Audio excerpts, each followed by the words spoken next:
Ya, hello guys, ketemu lagi. Kali ini gue akan coba merepair sebuah power supply bermerek GMX. Ini kiriman dari teman YouTube ya. Dia meminta bantuan untuk memperbaiki power supply-nya karena menurut ceritanya ini dia sudah berkeliling ke tukang servis dan tidak ada yang menerima. Dan akhirnya gue coba untuk menerima katakanlah tantangannya ya untuk merepair power supply yang dia maksud. Ini power supply-nya setelah gue cari-cari harganya, ini termasuk power supply gaming ya, premium.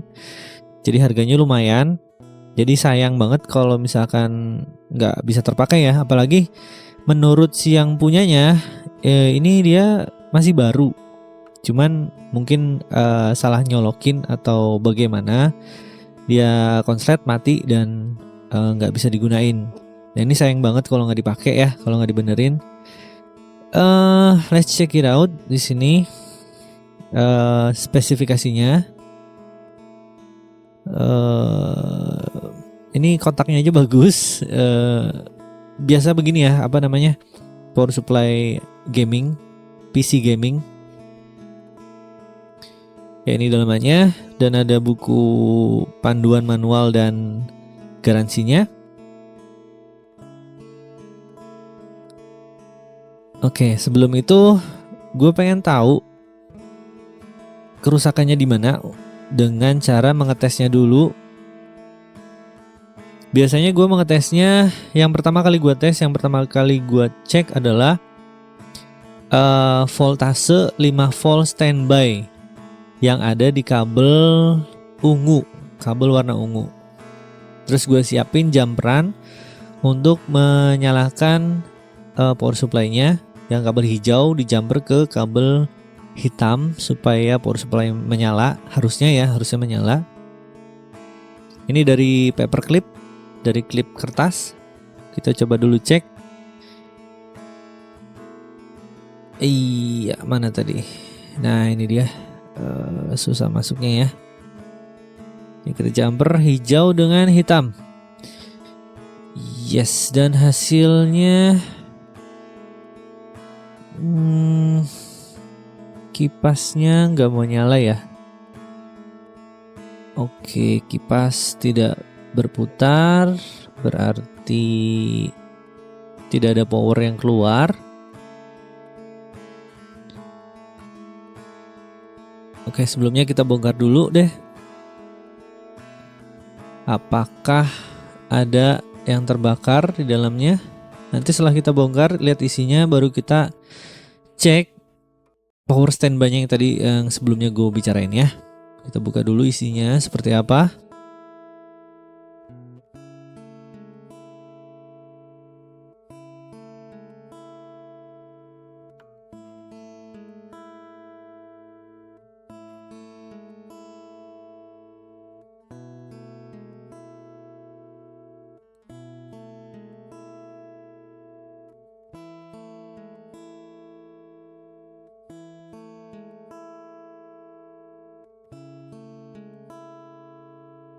Ya oke, ini sudah terbuka. Kita cek fisik dulu apakah ada yang terbakar atau melendung atau ya yang mencurigakan lah ya. Kita lihat. Ini kalau menurut keterangan yang punyanya katanya masih baru dan memang ya ini masih baru banget ya. Belum ada debu sedikit pun yang menempel. Dan ini gue cek fisik pun tidak ada masalah, sepertinya tidak terlihat ya ada yang terbakar atau segala yang berbau rusak begitu. Untuk ini ya kasat mata ya, sepertinya nggak ada, dan ini harus pengecekan manual, langsung dibongkar semuanya. Tapi sebelumnya yang seperti gue bicarain sebelumnya, gue akan cek dulu power standby. Tapi ini gue penasaran sama ininya ya, apa ini namanya, lupa gue. Sikring, oh iya sikring. Aduh gimana ini sampai lupa. Oke, sikring aman, masih on. Nah kan bingung kan, Sikringnya nyambung, tapi kenapa tidak mau menyala? Oke. Ini nanti pengecekan power standby di 5 volt. 5 volt plus 5 volt standby power. Ini ada di sini nih, ungu dengan hitam. Kabel ungu itu power standby 5 volt. Jadi ketika si power supply ini dicolokkan ke listrik, harusnya power standby itu langsung ada listriknya 5 volt ya. Yang lain itu nggak ada voltnya. Nah 5 volt itu akan masuk ke motherboard untuk menunggu signal on dari motherboard ke power supply. Nah kita lihat ini masih bagus ya, 4,9 volt. Power standby-nya oke loh. Nah bingung kan? Ya mau nggak mau kita bongkar semuanya. Dan nanti metode gue seperti biasa, akan gue copotin semuanya yang berpendingin dulu. Jadi komponen aktifnya dulu gue bongkar, gue lihat, gue coba cek. Nanti kalau komponen aktifnya khususnya yang menggunakan heatsink tadi, berpendingin tadi, ada yang rusak, nanti bisa langsung ketahuan. Nah kalau nggak ada yang rusak nih, agak ribet lagi karena ke controllernya ya, controllernya berarti ada yang nggak bener. Nah ini kita bongkar dulu.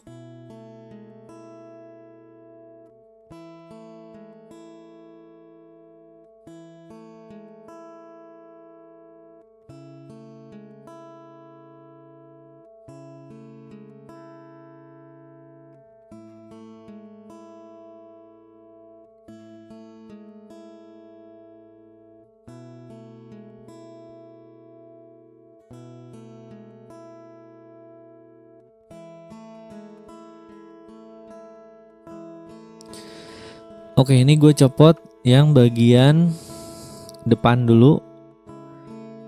Nah ini ada transistor MOSFET ya, transistor MOSFET, dan sebelah kiri transistor MOSFET, sebelah kanan itu tuh dioda. Dia single dioda, makanya kakinya cuma 2, tapi bentuknya seperti transistor. Jangan bingung ya. Oke, kenapa bentuknya seperti transistor? Supaya bisa nempel ke pendingin. Kalau bentuknya seperti dioda biasa kan agak sulit ya kalau mau dipasang ke pendingin. Oke, ini diode MOSFET-nya kita cek dan hasilnya aman ya, masih normal. Diodanya kita cek. Untuk pengecekan dioda Schottky dan transistor MOSFET ada di video gua. Yang lainnya yang sebelumnya ya sudah ada, itu bisa teman-teman cek bagaimana cara mengecek dioda Schottky dan transistor MOSFET. Sekarang melepaskan transistor, sepertinya transistor ya. Transistor ini sebelah sini kalau nggak salah. Iya benar, transistor MOSFET. Kita lepasin dulu. Ini kenapa gue harus nyopot? Karena untuk ngetes dioda, bukan dioda ya. Untuk mengetes transistor MOSFET itu agak sulit ya kalau nggak dilepas. Jadi sekalian aja biar nggak 2 kali kerjaan, langsung gue lepas, langsung cek. Nah ini dia, ada 2 ini transistor MOSFET tipenya, kelihatan nggak? Nggak kelihatan nih. Ya pokoknya transistor MOSFET ya. Kita cek lagi seperti apa, masih normalkah atau tidak.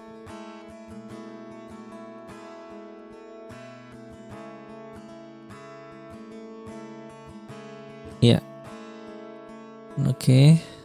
Diberi negatif, diberi positif, dia turun. Oke, sip, tidak short juga. Kita balik. Oke. Sip, normal, yang ini normal ya. Tidak nge-short dan fungsinya bekerja baik. Ya. Sip, make sure lagi.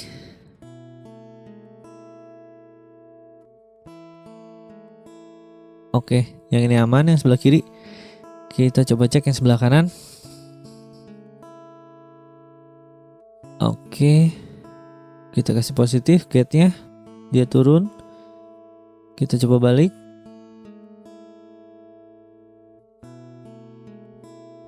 Iya. Dan tidak nge-short. Dan masih bagus. Nah, bingung kan? Ini masih benar berarti. Sip. Sudah 2 pendingin yang kita lepasin. Dan di situ di pendinginnya ada transistor dan ada dioda. Dan di 2 pendingin tadi transistor dan diodanya masih benar nih ya. Gue masih penasaran ini. Masih benar ternyata ya. Oke.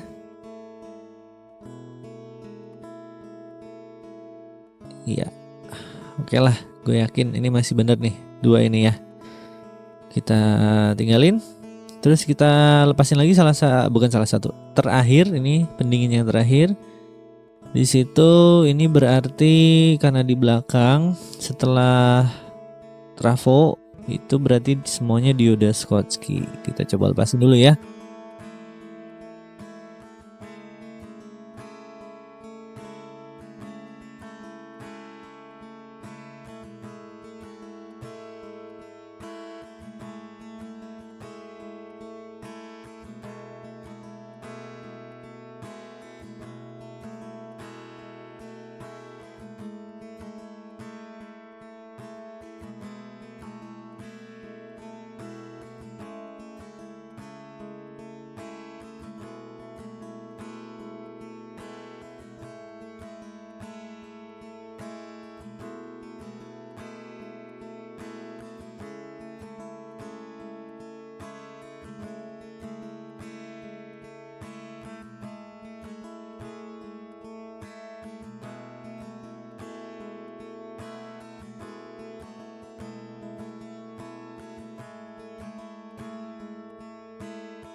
Oke, ini sudah goyang dan sekarang sudah lepas seperti ini.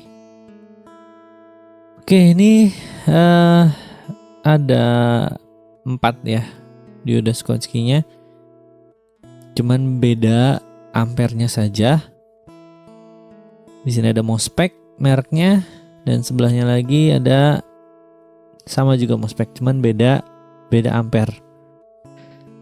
Oke, langsung kita cek dioda Schottky-nya. Ini dioda karena kakinya 3 berarti dia dual dioda Schottky. Jadi ada 2 dioda dalam satu paket ya. Oke, kita cek. Kita tukeran. Aman, tidak bocor.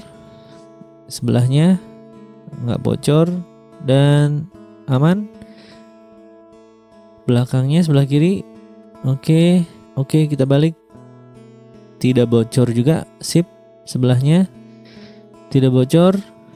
Kita balik. Ada. Oke, sip. Nah, itu yang berpendingin semuanya masih normal dan kesimpulan gua berarti ada controller yang rusak. Controller yang rusak itu kemungkinan PWM di bagian IC PWM ya, sorry ya. Nah ini dia.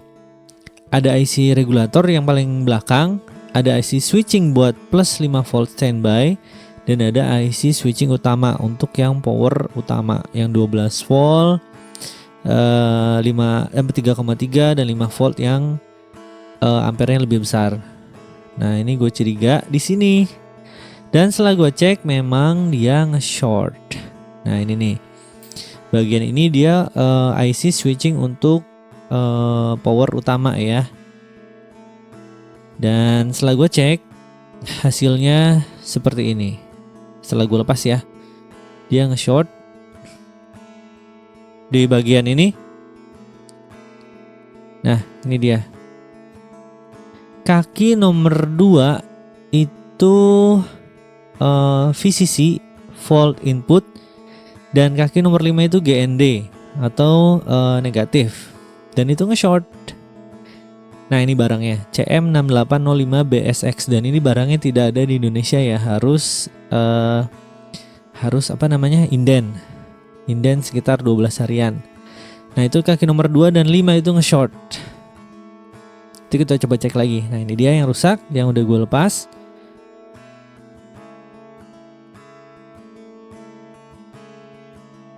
Kita cek dengan avometer. Dan ini video ini agak lama ya pembuatannya, karena gue nunggu spare partnya sampai 12 hari, 2 mingguan berarti ya. Nunggu spare partnya doang ya agak lama. Jadi lumayan nunggunya. Oke, ini kaki nomor 2. Nah, ini nge-short nomor 5 ya. 6 nge-short, 7 nge-short, 8 tidak, 9 nge-short. Nah, ini ada beberapa kaki yang nge-short dari kaki nomor 2. Dan itu gak baik ya. Kita coba balik, nge-short juga apa tidak. Yang nomor 1 tidak, nomor 3 tidak, nomor 5 nge-short lagi, 6, 7, 8 yang enggak, 9 nge-short ya. Nah, ini kemungkinan rusak ya. Nah, kita coba lihat ini yang sudah gua lama tunggu selama 12 hari. Inden ya. Nah, ini coba kita lihat, kita bandingin dengan yang masih baru.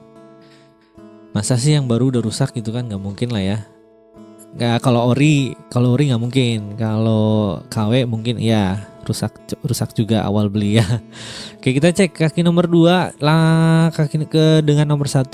Oke, 2 juga tidak, 3 tidak, 4 tidak, 5 juga tidak. Nah, beda kan? 6 beda, 7 beda, 8 beda, 9 beda. Tidak nge-short. Beda dengan yang tadi yang rusak. Kita coba tukeran. Nah, ini malah tidak nyambung ya kalau dibalik.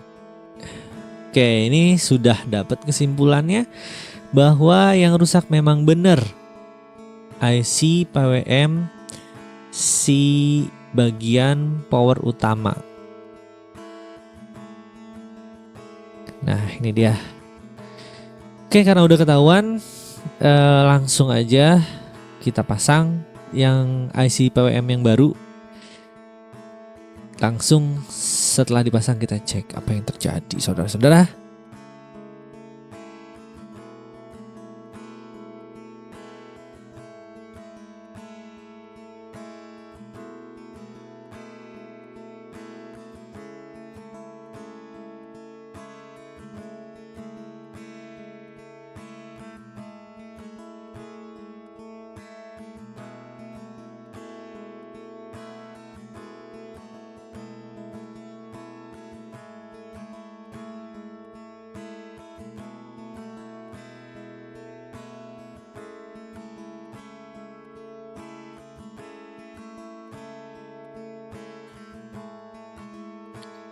Oke, yep.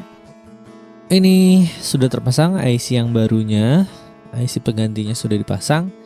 Sekarang coba pengetesan ya. Pengetesan dulu. Kita pasang dulu kipasnya sebagai indikator. Nah, kalau misalkan kipasnya muter berarti power utama itu sudah menyala, sudah normal.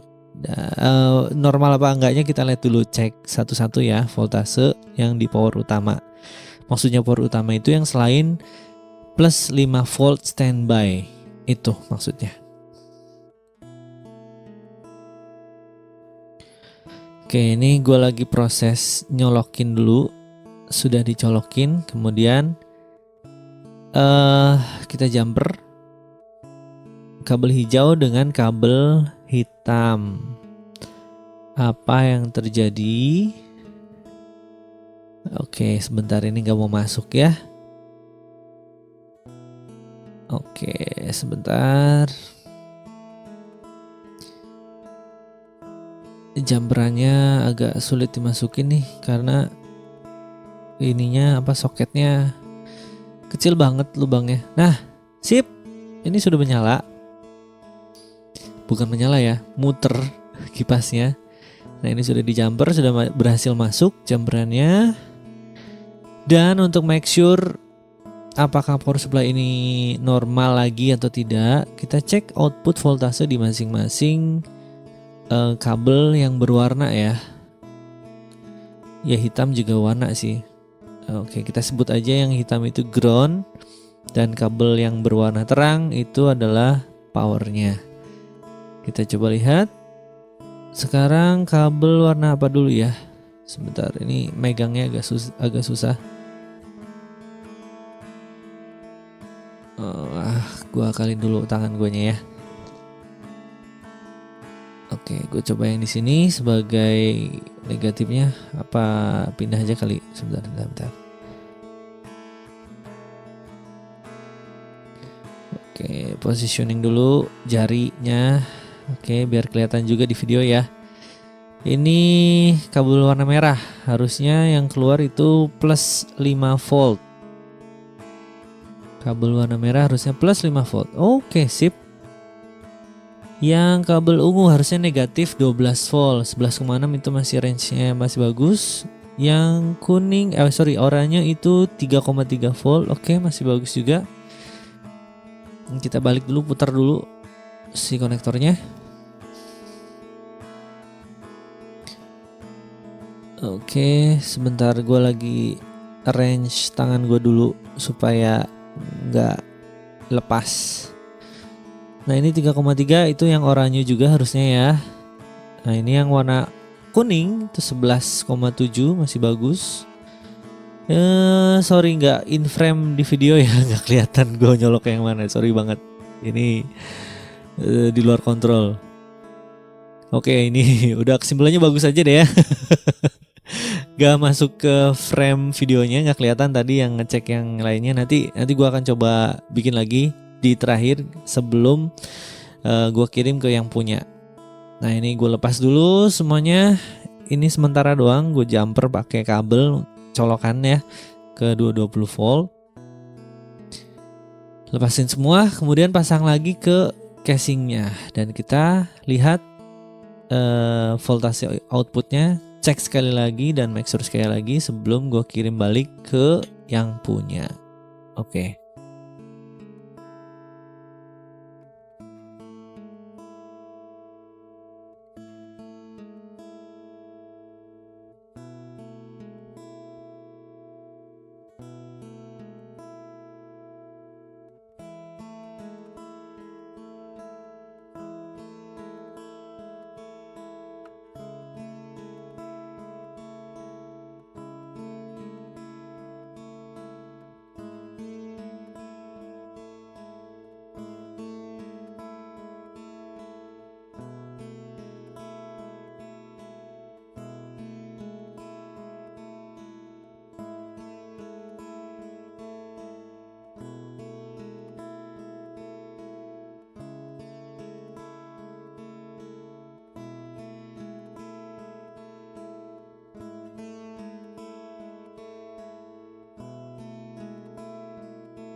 Oke, ini sudah terpasang rapi.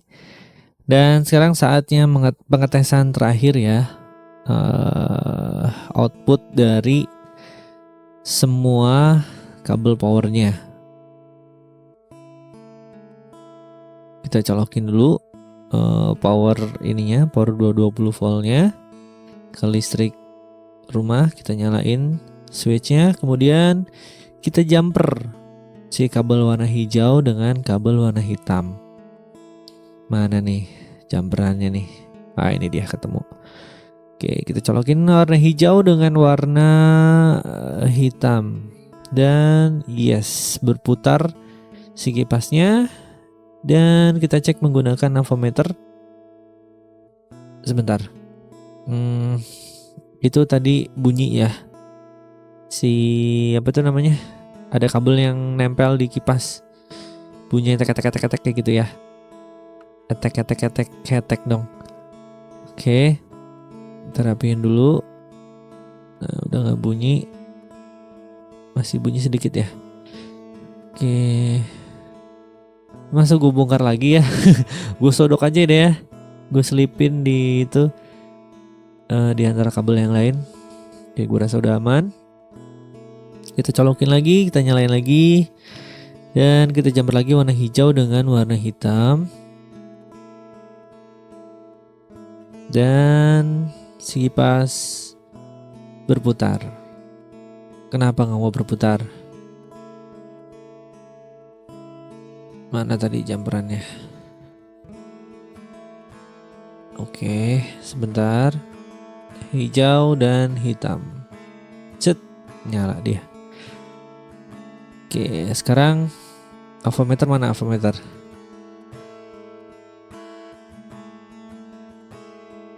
Oke. Mana nih avometer?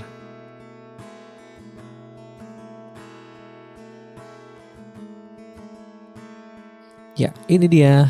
Kita cek lagi, make sure terakhir kali sebelum gua kirim balik ke yang punyanya. Ya, kabel hitam sebagai ground. Kita coba cek. Yang kabel warna oranye 3,3 volt good.